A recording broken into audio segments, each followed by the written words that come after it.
Pour conclure, nous allons vous prouver si le Coran vient bien de Dieu. Car comme il a été dit, si celui-ci provient de Dieu, il doit contenir des miracles. Et si vous lisez le Coran, vous verrez qu'il contient des informations qui ne pouvaient être connues à l'époque, c'est-à-dire il y a 1400 ans. Mohammed était un homme qui vivait en plein milieu du désert d'Arabie, là où la technologie n'existait pas. À cette époque, il n'y avait pas d'électricité, aucun appareil électronique, rien de tout ça. Les gens vivent de la terre, se déplacent en chameau. Personne n'avait inventé ou même pu imaginer les choses telles que les sondes, les scanners, les satellites, etc. Et pourtant, dans le Coran, nous pouvons lire « Sous l'eau, il y a des endroits où il y a de l'eau douce et de l'eau salée. Et entre les deux se trouve une barrière invisible qui empêche les deux eaux de se compénétrer. C'est-à-dire que le sel de l'eau salée ne va pas dans l'eau douce. Ces barrières les empêchent. Les océanologues comme Jacques-Yves Cousteau ont découvert cela récemment grâce aux sous-marins où ils ont pu faire des prélèvements d'eau, etc. Qui, il y a 1400 ans, en plein milieu du désert, pouvait savoir qu'il y a des barrières invisibles dans l'océan? Il est écrit dans le Coran que l'univers est en expansion continuelle, c'est-à-dire que celui-ci ne cesse de grandir. Les étoiles s'éloignent les unes des autres constamment. C'est en 1920, grâce aux appareils très perfectionnés, tels que les télescopes puissants, que nous avons pu savoir que l'univers était en expansion continuelle. Qui, il y a 1400 ans, pouvait connaître cette information? Nous savons aujourd'hui que les montagnes sont comme des piliers et possèdent des racines.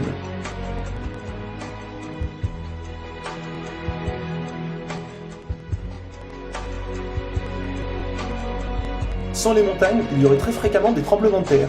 Nous savons grâce aux récentes découvertes qu'elles servent à la stabilisation de l'écorce terrestre. Qui, une nouvelle fois, il y a 1400 ans, pouvait savoir que les montagnes étaient ancrées comme des piliers et que ceux-ci servaient à la stabilisation de l'écorce terrestre? Il est écrit dans le Coran que Dieu a créé les 7 cieux et la terre par le même nombre, c'est-à-dire 7. Nous connaissons aujourd'hui, grâce aux sondes qui vont sous terre, que la planète possède 7 couches terrestres.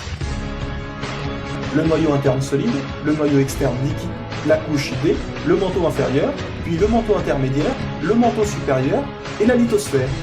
Qui, il y a 1400 ans en plein milieu du désert, pouvait savoir que la Terre possédait 7 couches? Il était impossible de connaître cela sans la technologie récente. Il est aussi mentionné que les plantes ont des sexes, mâles et femelles. La découverte de la sexualité des plantes fut réalisée par Rudolf Jacob Comnenarius entre 1660 et 1720. Le Coran explique étape par étape l'embryologie, c'est-à-dire comment un enfant se développe dans le ventre de sa mère. Le professeur Kate Moore, qui a aussi le prix Nobel au Canada de l'embryologie, a confirmé que cela se passait exactement comme indiqué dans le Coran, et a affirmé que ces faits ne pouvaient être connus d'il y a 1400 ans, et que par conséquent, ces informations avaient été révélées à Mohammed par Dieu. Un exemple, le Coran explique qu'à un moment, le fœtus a la forme d'une sangsue dans le ventre de sa mère. Et si on regarde des images des scanners, nous nous rendons compte que l'embryon a exactement la forme d'une sangsue et qu'il s'accroche à une paroi du corps comme le fait une sangsue. Le mot le plus adapté pour décrire cela est sangsue. Vous voyez comment les versets coraniques s'accordent parfaitement avec la science d'aujourd'hui? Pour savoir cela, il a fallu attendre l'arrivée de scanners, de caméras, etc. Qui, il y a 1400 ans, pouvait décrire en détail les étapes de l'embryologie? Pour ceux qui pensent que le Coran copie certaines civilisations, il faut savoir que certaines personnes auparavant avaient fait des suppositions et avaient pensé des choses qui se sont révélées vraies, mais ont aussi fait énormément d'erreurs, et que soi-disant le Coran les avait copiées. Donc par exemple, si vous prenez un mauvais élève qui copie sur un bon élève, si le bon élève a 18 sur 20, est-ce que le mauvais élève va avoir 20 sur 20? Non, bien sûr que non, car le mauvais élève aura copié les bonnes comme les mauvaises réponses, donc il aura aussi 18 sur 20. Alors si soi-disant le Coran copie les civilisations ou peu importe, comment se fait-il que le Coran extrait le vrai du faux? De plus que ces quelques civilisations ne faisaient que des suppositions. Or Mohammed affirme être sûr de tout ce qu'il dit. Le Coran contient plus de 500 versets dus à la science, sans aucune erreur ou contradiction. Et la technologie d'aujourd'hui ne vient pas contredire, mais confirmer tous les versets un par un du Coran.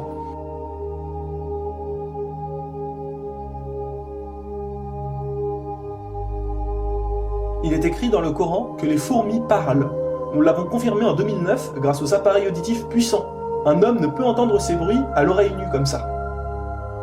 Nous savons aujourd'hui que dans la plupart des pays, il est interdit d'avorter au bout de 3 à 4 mois. Car après 4 mois, la science explique que le bébé commence à vivre, et que cela donc est considéré comme un crime. En islam, il est dit que Dieu insuffle l'âme dans le corps du bébé au bout de 120 jours, donc 4 mois. Comme par hasard au même moment que quand la science démontre que c'est à cette période que la vie du fœtus commence. Pour savoir que la vie du bébé commence à 4 mois, il a fallu attendre une nouvelle fois l'arrivée de scanners, IRM, caméras miniatures, etc. Qui, il y a 1400 ans, pouvait savoir que le bébé commençait à vivre au bout de 4 mois? Nous savons qu'au début du monde, il y avait seulement une nébuleuse primaire, compactée en une seule masse et qui a explosé, ce que nous appelons aujourd'hui le Big Bang. Le déroulement du Big Bang est pourtant écrit dans le Coran. Le Big Bang a été découvert au XXe siècle, alors que le Coran a été écrit au 7e siècle. Le Coran affirme que ce sont les abeilles femelles qui ramassent le pollen des fleurs. Pourquoi le Coran ne parle que des femelles et non des mâles? Eh bien la science a découvert récemment qu'effectivement les femelles possédaient des organes que les mâles n'ont pas, et ceux-ci ne peuvent pas collecter le pollen des plantes. Encore et toujours, qui pouvait savoir il y a 1400 ans que les mâles n'ont pas les organes nécessaires pour le prélèvement du pollen?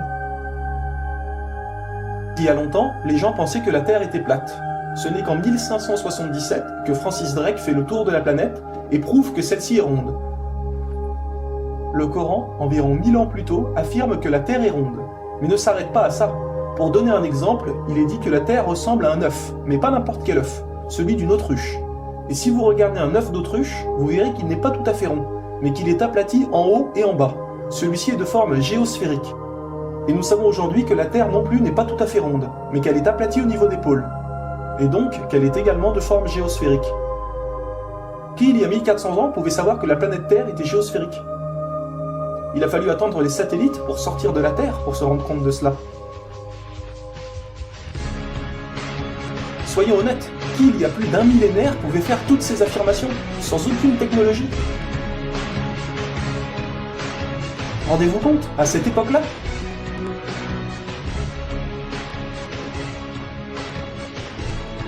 Et soyez conscients que je n'ai donné que quelques exemples, il y a plus de 500 versets qui parlent de science sans aucune erreur.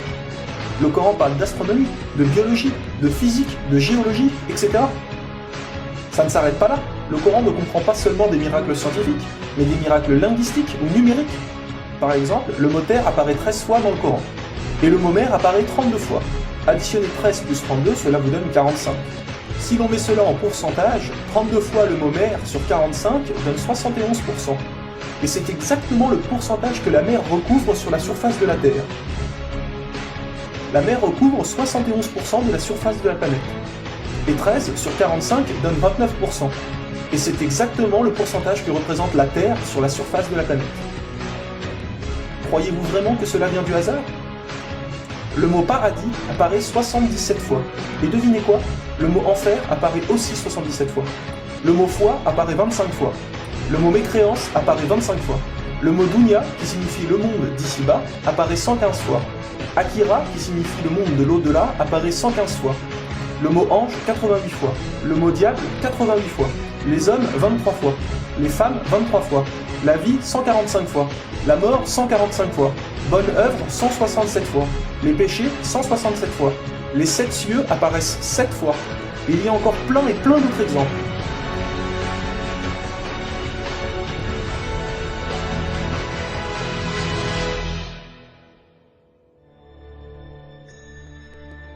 Le Coran est d'une beauté incomparable.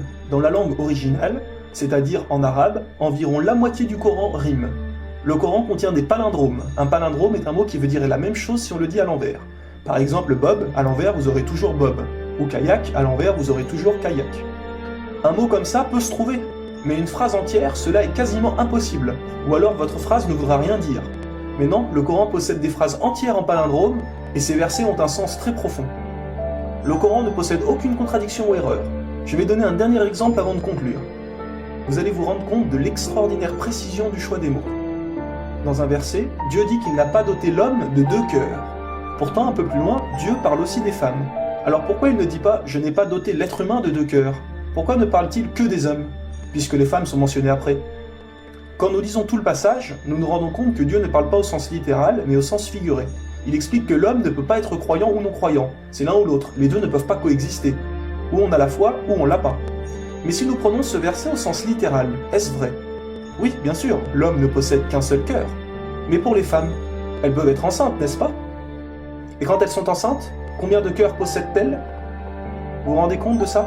Si Dieu avait mis l'être humain au lieu du mot homme, un petit malin aurait pu dire « Hé, il y a une contradiction! Si on prend cette phrase au sens littéral, la femme peut avoir 2 cœurs quand elle est enceinte. » Mais non, même au sens littéral, cette critique est impossible. Que ce soit au sens littéral ou figuré, le Coran est inattaquable. Rendez-vous compte de la précision des mots. Il y a encore plein d'autres choses, mais cela prendrait énormément de temps de tout mentionner.